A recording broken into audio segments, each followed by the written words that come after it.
Police কুম্ভ নিদ্রায়, তাই জনতার হাতে আটক দুই গাঁজা পাচারকারী যুবতী। বৃহস্পতিবার রাতে তেলিয়ামুড়া রেল স্টেশন থেকে দুই যুবতীকে স্থানীয়রা আটক করে পুলিশকে খবর দেন। পরে পুলিশ তল্লাশি চালিয়ে তাদের ব্যাগ থেকে গাঁজা উদ্ধার করে। পুলিশের চোখে ধুলো দিয়ে প্রায় রেল স্টেশন দিয়ে নেশা কারবারিরা পাচার বাণিজ্য চালিয়ে যাচ্ছে বলে অভিযোগ স্থানীয়দের।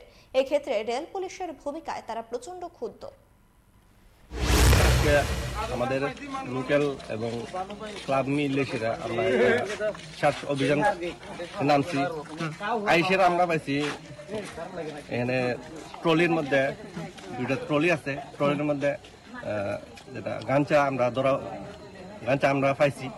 তো পাওয়ার লগে লগে আমরা থানার স্টাফরা ফোন করছি এবং জিআরপিএফ জানাইছি।